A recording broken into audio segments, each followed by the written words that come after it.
نحمده ونصلي على رسوله الكريم أما بعد فأعوذ بالله من الشيطان الرجيم بسم الله الرحمن الرحيم ألا إن أولياء الله لا خوف عليهم ولا هم يحزنون صدق الله العظيم. محترم و مکرم سامعین کرام، السلام علیکم ورحمۃ اللہ وبرکاتہ. سامعین محترم، جیسا کہ آپ جانتے ہیں کہ آج کی محفل، یہ مجلس حضور غوث اعظم قطب ربانی ہیکل سمدانی قندیل نورانی شیخنا و شیخ عبد القادر الگیلانی رضی اللہ تعالی عنہ کی سیرت مبارکہ پر سجائی گئی ہے. میرے عزیز دوستو، اللہ تبارک و تعالی نے قرآن عظیم میں اپنے اولیاء کے تعلق سے فرمایا ہے کہ الا ان اولیاء اللہ لا خوف علیہم ولا هم یحزنون، کہ آگاہ ہو جاؤ کہ اللہ کے جو بندے، جو کہ اللہ کے جو ولی ہوتے ہیں، نہ انہیں خوف ہوتا ہے نہ کبھی رنجیدہ ہوتے ہیں. میرے عزیز دوستو، یہ تو اولیاء کی بات ہے. ہم آج جس کا ذکر خیر کر رہے ہیں، ہم آج جو ذکر کر رہے ہیں اولیاء نہیں بلکہ اولیاء کے سردار کا ذکر کر رہے ہیں. آج ہم جس شخصیت اور جس عظیم شخصیت کا ذکر کر رہے ہیں، یقینی بات یہ ہے کہ ان کے ذکر کی بدولت خدا ہمارے گناہوں کے اندر تخفیف فرما دیتا ہے، ہمارے گناہوں کو مٹاتا ہے. اس وجہ سے کہ انبیاء کا تذکرہ کرنا عبادت اور اولیاء اکرام کا تذکرہ کرنا گناہوں کا کفارہ ہے. میرے عزیز دوستو، اب آپ دیکھیے کہ حضرت غوث اعظم رضی اللہ تعالی عنہ کی شخصیت ایسی بابرکت شخصیت ہے جس کا اندازہ آپ اس بات سے لگا سکتے ہیں کہ اللہ تبارک و تعالی نے حضور غوث اعظم کو جس پاک صلبوں سے، پاک شکموں کے اندر سے اللہ تبارک و تعالی نے حضرت غوث اعظم کی ولادت فرمائی ہے. ایک بات آپ یاد رکھ لیجئے کہ اللہ تبارک و تعالی کا ایک ہوتا ہے عدل اور دوسرا ہوتا ہے اللہ کا فضل. اللہ اپنے بعض بندوں پر عدل کرتا ہے اور بعض بندوں پر فضل کرتا ہے، اور جب عدل کی باری آئی تو اللہ عدل ہر ایک پر کرتا ہے، اور جب فضل کی باری آئی تو وہ جسے چاہتا ہے اس پر فضل کرتا ہے. میرے عزیز دوستو، عدل کیا ہے خدا کا؟ عدل ہے کیا خدا کا؟ آپ اس مثال سے سمجھ سکتے ہیں کہ آج سائنسداں بھی موجود ہے، آج ڈاکٹرز بھی موجود ہے، آج آپ دیکھتے چلے جائیں گے ہر طبقے والے، ہر لوگ موجود ہے، بلکہ سائنس کے لوگ تو اتنا آگے بڑھ چکے ہیں کہ ان کی رسائی چاند تک ہو رہی ہے.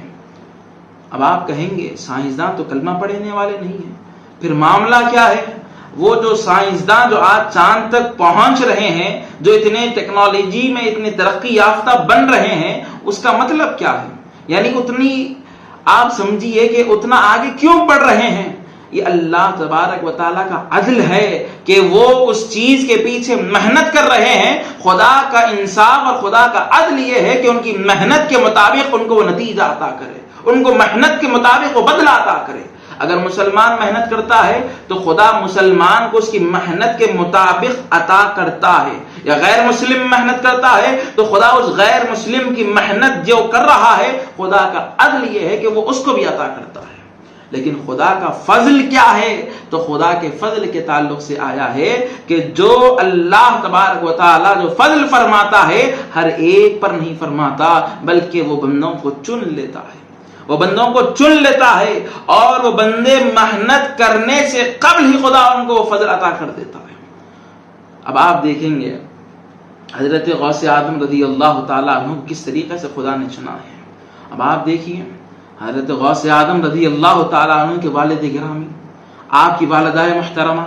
اللہ تبارک و تعالیٰ کا اتنا بڑا احسان کہ اللہ نے حضرت غوث اعظم کو حضرت ابو صالح کی پشت میں رکھا. کی والدہ محترمہ تو حضرت ام الخیر امۃ الجبار فاطمہ رضی اللہ تعالی عنہا کے شکم میں رکھ رہا ہے. یہ دو شخصیتیں کون سی شخصیتیں ہیں؟ میں کہتا ہوں اگر کسی کے والد یا کسی کی والدہ تھوڑا سا زہد و تقوی کر لیتے ہیں، تھوڑی سی خدا کی بندگی کرتے ہیں، خدا کو راضی کرنے کے لیے جد و جہد کرتے ہیں، تو خدا ان کو ایسی اولاد سے سرفراز فرماتا ہے، ایسی اولاد صالحہ عطا فرماتا ہے جس کا اندازہ آپ لگا نہیں سکتے.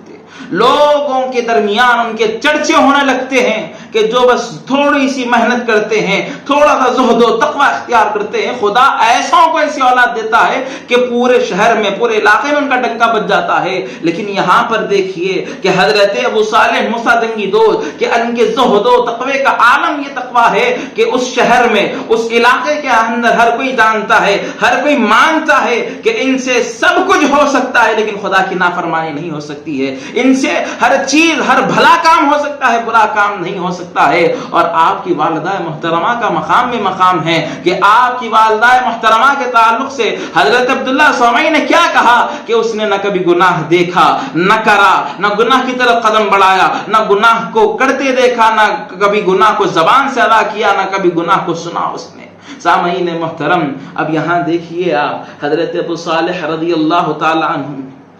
آپ نے بارہا سنا ہوگا کہ کس طریقے سے آپ کی ملاقات حضرت عبداللہ سومعی سے کیسے ہوئی، ایک سیب کے ذریعے سے۔ آپ نے واقعہ تو بارہا سنا ہوگا، واقعے کو اشارتاً آپ کے سامنے ذکر کرتا ہوا اس کے اندر جو نکات ہے آپ کے سامنے پیش کرنا ہے کہ سامعین محترم، حضرت ابو صالح جب سیب کے یعنی دریا کے پاس پانی پینے کی نیت سے، پانی نوش فرمانے کی نیت سے جاتے ہیں تو پانی پیتے پیتے وہ سیب آ جاتا ہے، اور آپ جب سیب تناول فرماتے ہیں تو اس کے بعد خیال آتا ہے کہ یہ سیب اگر یہ سیب ہو سکتا ہے کسی کی ملکیت میں ہو، یہ سیب ہو سکتا ہے کسی کی ملکیت میں ہو۔ اور آپ کے تقوی کا عالم یہ ہے میرے عزیز دوستو، فتویٰ تو یہ کہتا ہے کہ اگر اس وقت وہ سیب انسان جنگل کے اندر، ایک نہر کے اندر کوئی انسان بشر سیب کھاتا ہے تو شریعت اس کو وہاں پر پکڑتی نہیں ہے، شریعت وہاں پر رخصت کا پہلو اختیار کرنے کا حکم فرماتی ہے۔ لیکن میرے عزیز دوستو، اولیاء کرام کا معاملہ یہ ہوتا ہے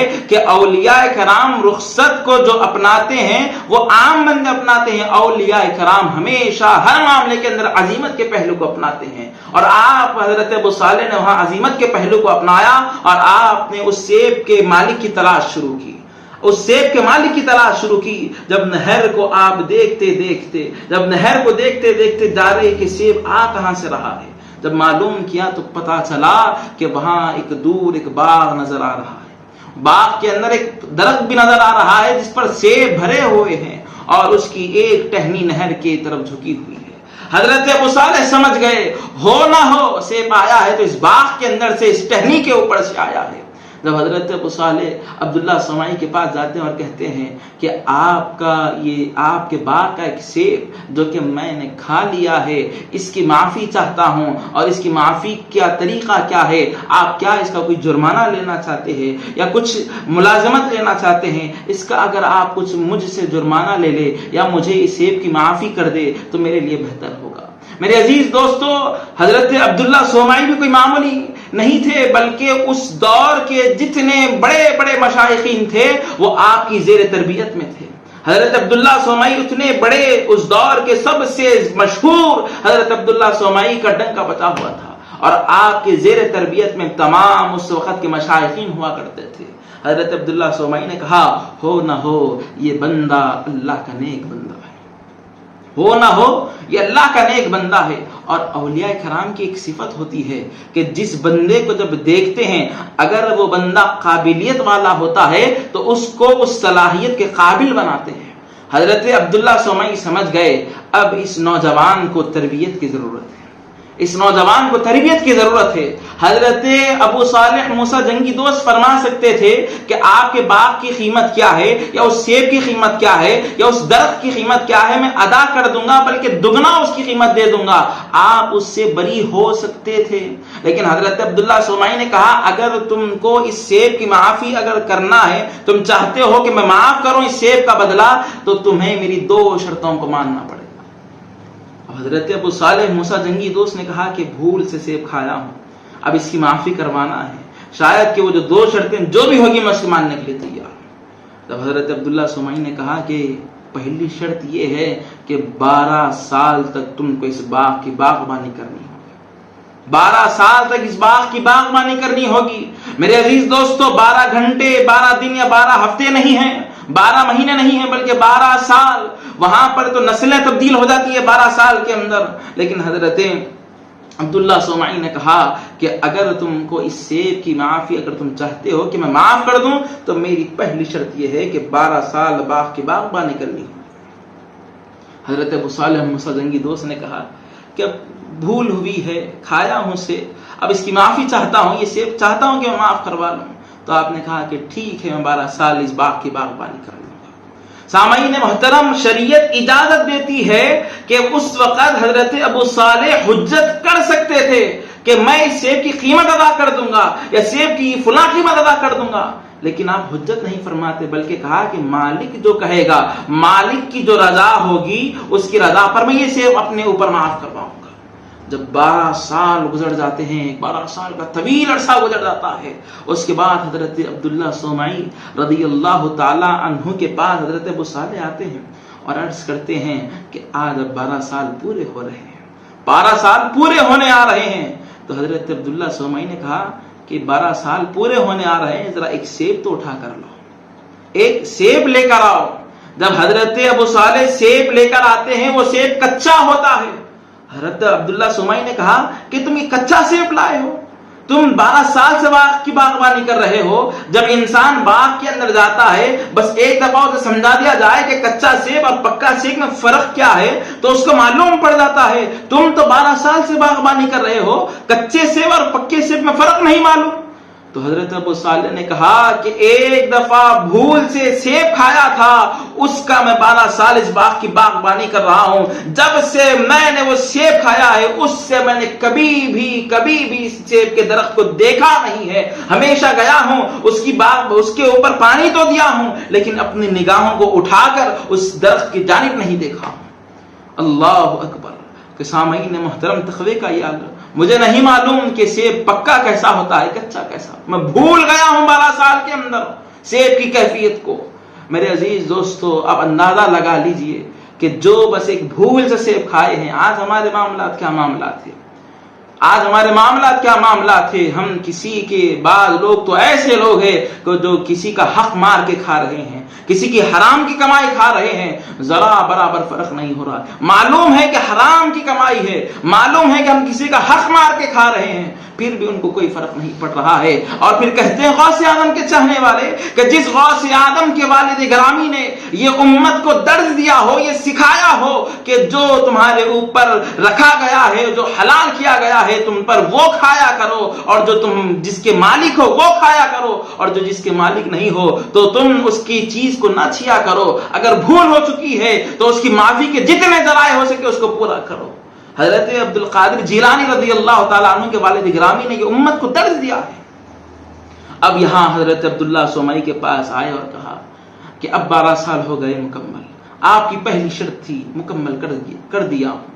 اب بتائیے کہ دوسری شرط کیا ہے آپ کی۔ تو حضرت عبداللہ صومعی نے کہا ایسا نہیں کہ بس آپ 12 سال تک باغ کی باغبانی کرتے رہیں، بلکہ حضرت عبداللہ صومعی نے 12 سال حضرت ابو صالح کو اپنی تربیت میں بھی رکھا تھا، آپ کی اپنی صحبتوں میں، آپ کی جلوتوں میں ساتھ میں حضرت ابو صالح کو رکھا تھا، جس کا نتیجہ 12 سال میں آپ نے ان کی پروان چڑھائی تھی۔ اس کے بعد حضرت عبداللہ صومعی نے کہا کہ بیٹا اب میں دوسری شرط پیش کر رہا ہوں، وہ یہ کہ تم کو میری بچی سے نکاح کرنا پڑے گا، میری بچی سے نکاح کرنا پڑے گا۔ میرے عزیز دوستو، یہاں تک تو بات سمجھ میں آ گئی تھی کہ نکاح کی معاملات ہے، جوانی کا معاملہ ہے، ہر جو جوان ہوتا ہے وہ نکاح کی تلاش میں ہوتا ہے تاکہ اس کا عقد ہو جائے۔ لیکن میرے عزیز کہ یہاں اگر نکاح کی بات ہوتی تو بات سمجھ میں آتی، لیکن حضرت عبداللہ صومعی نے کہا نکاح تم کو میری بچی سے کرنا ہوگا، مگر میری بچی آنکھ سے اندھی ہے، میری بچی منہ سے گنگی ہے، کان سے بہری ہے، ہاتھ سے لونجی ہے، پیر لنگڑی ہے۔ میرے عزیز دوستو، اگر کسی کو شادی کرنے کے بعد معلوم پڑے کہ اپنی بیوی میں فلاں نقص ہے تو اسی وقت طلاق اور خلع کی نوبت پیدا ہو جاتی ہے آج کے اس دور کے اندر۔ لیکن وہاں پر کیا بات چل رہی ہے؟ ایک نقص کی بات نہیں چل رہی ہے، ہاتھ سے معذور، پیر سے معذور، آنکھ سے معذور، کان سے معذور، زبان سے معذور، پھر بچائی کیا ہے اس بچی کے اندر؟ لیکن حضرت ابو صالح نے کہا کہ بھول ہوئی ہے سیب کی،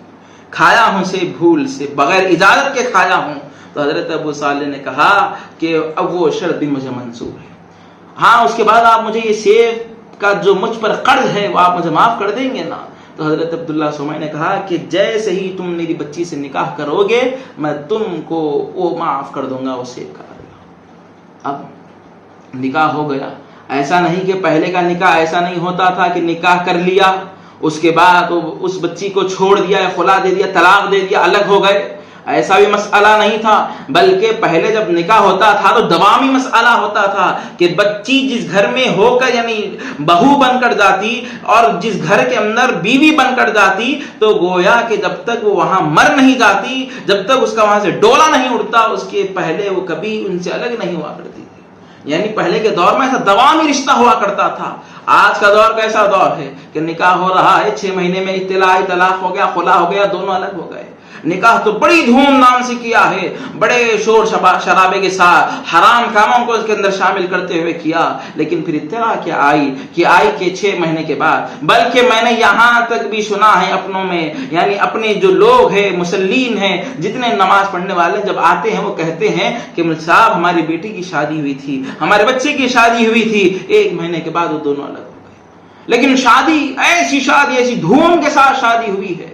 میرے عزیز دوستو، یہ شادیاں جو دھوم سے کی جا رہی ہے، وہ جو دھوم سے جس کے اندر حرام کام کیے جا رہے ہیں، پھر امید کی جا رہی ہے کہ خدا کی رحمت ہم پر برسے گی۔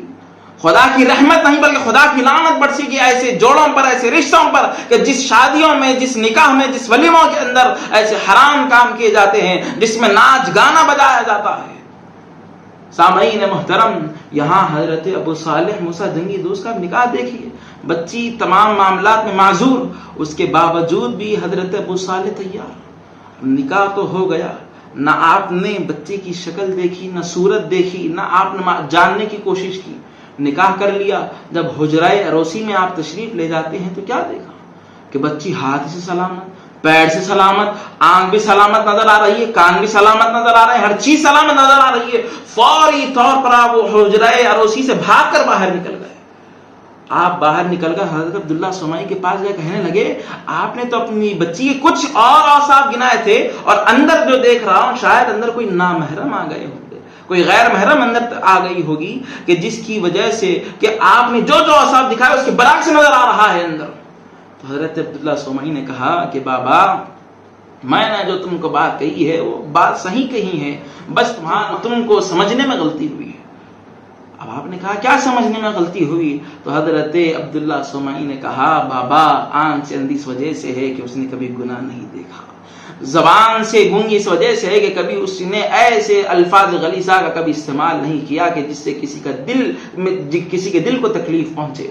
کہ وہ کان سے بہری اس وجہ سے کبھی اس نے گناہ کے الفاظ اپنے کانوں میں نہیں سنے ہیں، یعنی ایسے حرام کام یا حرام باتیں اس نے کبھی کان سے نہیں سنی ہے، اور وہ ہاتھ سے اس وجہ سے لونجی ہے کہ اس نے کبھی گناہ کی طرف اپنا ہاتھ نہیں بڑھایا ہے، پیر سے لنگڑی اس وجہ سے ہے کہ اس نے کبھی گناہ کی طرف اپنا قدم نہیں بڑھایا ہے۔ میرے عزیز دوستو، کہ جب ایسے والد کے جس نے ایک سیب کی معافی کے لیے 12 سال باغ کی باغبانی کی ہو، اور ایسی والدہ کے جس نے نہ کبھی گناہ کرتے دیکھا، نہ سنتے دیکھا، نہ بولتے دیکھا، نہ کبھی ہاتھ بڑھایا، نہ قدم بڑھایا، میرے عزیز دوستو، یہ جب 2 حضرات عظیم جب آپس میں ملتے ہیں تو ہمارے درمیان غوث اعظم کی ولادت ہوتی ہے،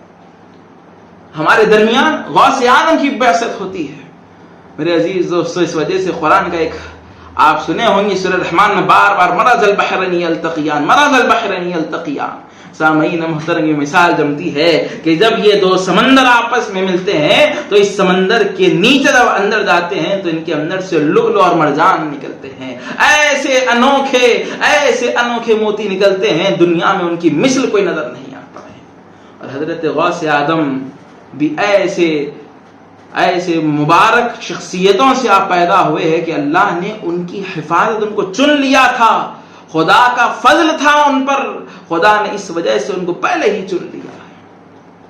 اب آپ دیکھیے، جتنا بھی واقعہ سنے ہیں آپ وہ دیکھیں گے کہ اس واقعے کے اندر تھوڑا سا غور کریں گے کہ اس کے اندر آپ شروعات دیکھیے کس طریقے سے ہو رہی ہے۔ شروعات میں کیا ہوتا ہے؟ شروعات میں یہ ہو رہا ہے کہ حضرت ابو صالح کو سیب کھانے کے بعد یاد آ رہا ہے، سیب کھانے کے بعد، سیب کھانے سے پہلے یاد نہیں آ رہا ہے کسی کا مالک، کوئی اس کا مالک بھی ہوگا، سیب کھانے کے بعد کیوں یاد آیا؟ یہاں پر بات غور کرنے کی ہے تھوڑا سا توجہ آپ اس کی طرف اگر مرکوز کریں گے تو معلوم پڑے گا کہ یہاں حضرت ابو صالح سے غلطی یعنی نسیان اس وجہ سے، بھول اس وجہ سے ہو رہی ہے کیونکہ اللہ تبارک و تعالیٰ کو اس بھول کے نتیجے میں حضرت غوث اعظم کی ولادت اور اس دنیا میں غوث اعظم کو پیدا کرنا تھا۔ اب آپ کہیں گے بات سمجھ نہیں آ رہی ہے، بات سمجھ نہیں آ رہی ہے، تو آؤ آپ کے اور ہمارے والد محترم حضرت آدم علیہ السلام یعنی ابو البشر جنہیں کہا جاتا ہے، حضرت آدم علیہ السلام سے جنت میں کیا ہوئی تھی؟ جنت میں خطا غلطی نہیں ہوئی تھی حضرت آدم سے، بلکہ جنت میں حضرت آدم سے بھول ہوئی تھی۔ جب بھول ہوئی تو اللہ نے حضرت آدم کو جنت سے زمین پر بھیجا، وہاں حضرت آدم سے بھول ہوئی اور خدا حضرت آدم کو زمین پر بھیج رہا ہے۔ کیوں بھیجا؟ کہ آدم تم نے بھول کی، اس وجہ سے کہ تمہاری بھول کا نتیجہ یہ ہوا کہ ہم نے تمہیں دنیا میں بھیج کر نور محمدی کا اظہار فرمایا ہے۔ اور یہاں پر حضرت ابو صالح سے ہم بھول کروا رہے ہیں اس وجہ سے کہ ابو صالح کا جو جوڑا ہے وہ وہاں حضرت عبداللہ سومئی کی شہزادی ہے، وہاں پر جب وہ نکاح کریں گے تو ان دونوں جب آپس میں ملیں گے تو اس کے بعد حضرت غوث اعظم کی ولادت اس دنیا میں ہوگی۔ میرے عزیز دوستو،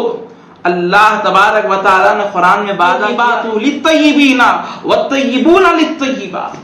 کہ میرے عزیز دوستو، خدا نے کہا کہ ابو صالح تم نے زندگی تمام ہماری عبادت کی ہے، زہد و تقوی میں تم نے اپنا وقت گزارا ہے، تم نے ہمارے راضی کرنے کے لیے ہر وہ معاملہ کیا ہے، ہر وہ آلائش سے، ناپاکی سے تم اپنے آپ کو دور رکھتے گئے ہو، گناہوں سے بچتے گئے ہو، اور ہم نے وعدہ بھی کیا ہے کہ ہم جو نیک ہوتے ہیں ان کا جوڑا بھی نیک بناتے ہیں۔ تو یہاں پر خدا کا وعدہ بھی صادق آ رہا ہے کہ میرے عزیز دوستو، اب آپ دیکھیں گے کہ اللہ تبارک و تعالیٰ نے اپنے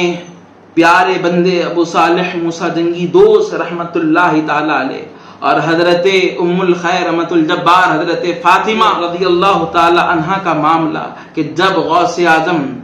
حضرت فاطمہ کے پیٹ میں تھے، اس وقت حضرت فاطمہ رضی اللہ تعالی عنہا فرماتی ہیں کہ جب کبھی مجھ کو چھینک آتی تو میں ہوں تو جواب میں مجھ کو یرحمک اللہ کا جواب آتا ہے۔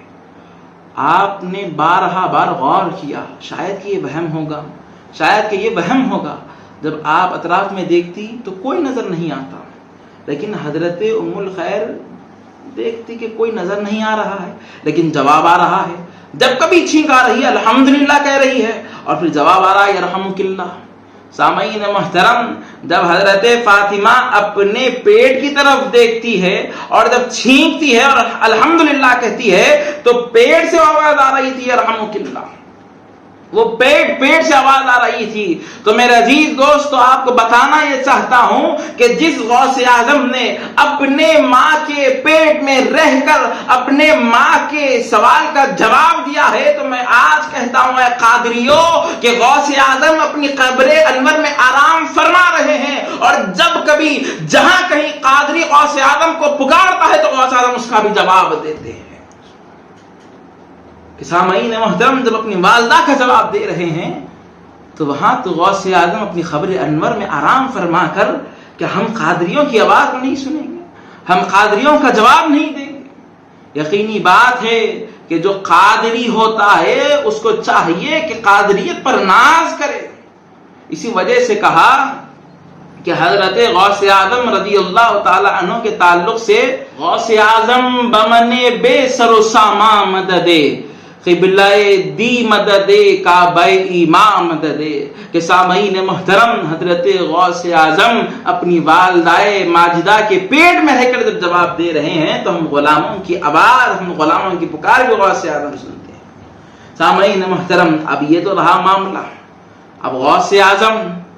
یہ آپ اپنے ماں کے پیٹ میں یہ کرامات ظاہر ہو رہی ہے، جب آپ اپنی ماں کے پیٹ سے یعنی اس دنیا میں آپ تشریف لا رہے ہیں، یکم رمضان المبارک کو جیسے ہی اس دنیا میں تشریف لائے روزہ رکھنا شروع کر دیا۔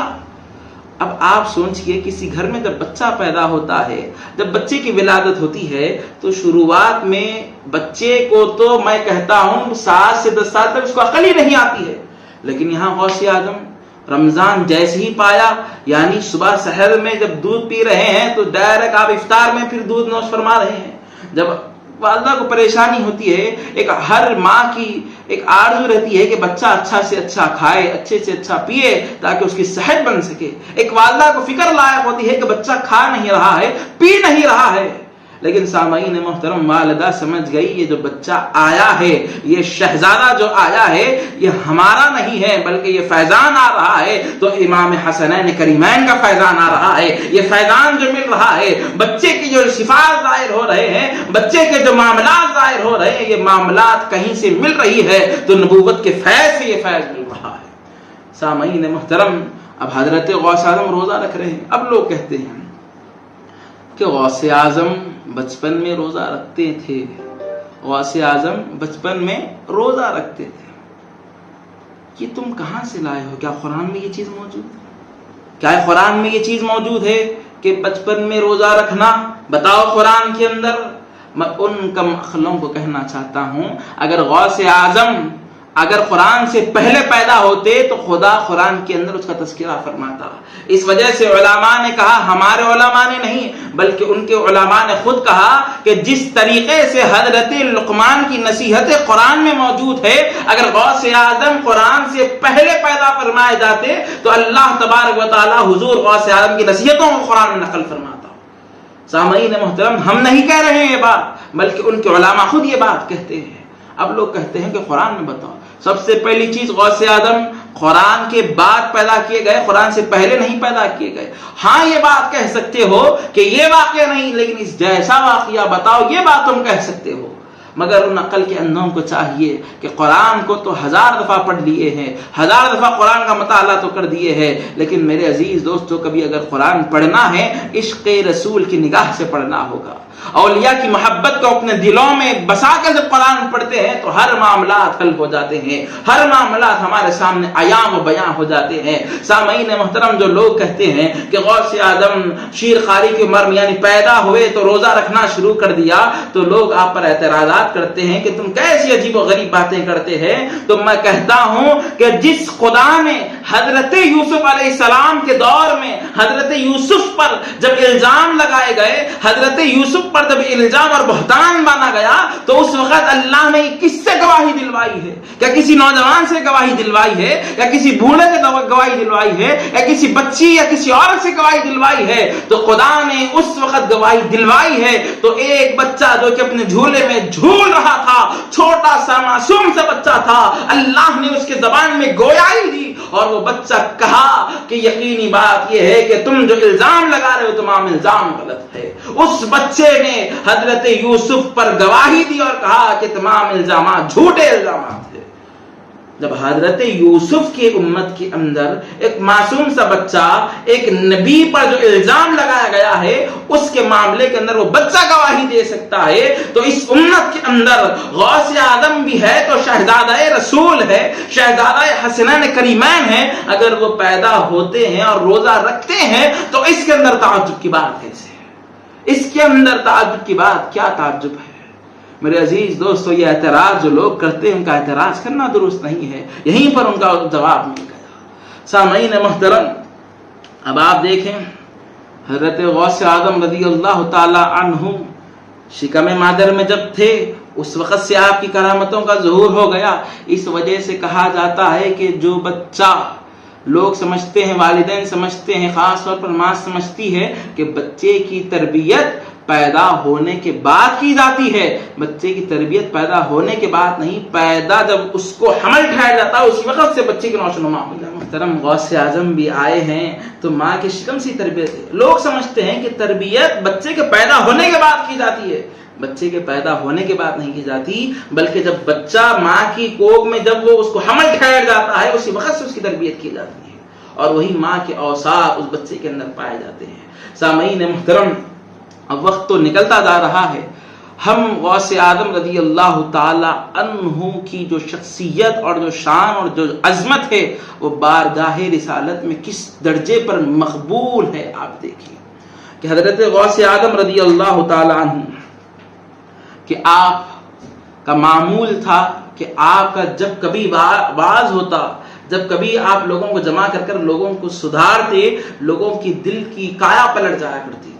لوگوں کے دل کی دنیا بدل جایا کرتی تھی. یعنی ایسا واس کوئی روتا نظر آتا، کوئی توبہ کرتا ہوا نظر آتا، کوئی شرابی تھا تو نیک پرہیزگار بن جاتا، کوئی زانی تھا تو توبہ کرتا خدا کی بارگاہ میں، اگر کوئی ناحق کسی کا حق مارا ہوا ہوتا تو اس کا حق واپس لوٹانے کی کوشش کرتا. حضرت غوث اعظم کی مجلسوں میں ایسے بہت سارے لوگ آیا کرتے تھے اور اپنے دلوں کو، اپنے آپ کو، اپنے دل کو صاف کرتے تھے، اپنے آپ کو توبہ سے اپنے آپ کو سدھار لیتے تھے اور اپنے آپ کو پاک کر لیتے تھے. یہ مجلسوں میں ہوا کرتا تھا. ایک دفعہ حضرت غوث اعظم رضی اللہ تعالیٰ عنہ آپ منبر پر بیٹھ کر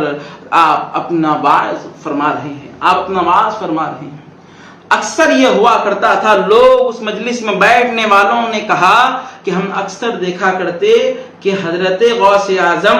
اپنی تقریر کے دوران، اپنے واعظ کے دوران آپ اپنا واعظ روک دیتے، منبر سے اٹھتے اور ہوا میں جاتے کہ گویا کہ کسی سے ملاقات کے لیے جا رہے ہیں، پھر آ کر واپس اپنی منبر کی طرف بیٹھ کر پھر واعظ شروع کر دیتے تھے. تو بعضوں نے کہا کہ آپ ارواح جو مقدسہ ہوتی ہے ان سے ملنے کے لیے جایا کرتے تھے. بسا اوقات حضرت خضر کی آمد ہوتی تھی، ان سے ملاقات کے لیے جاتے تھے. تو ایک دفعہ آپ علیہ الصلوۃ والتسلیم حضرت موسیٰ علیہ السلام کے ساتھ غوث اعظم کی وہ بڑے مجموعے کے اندر یہ دو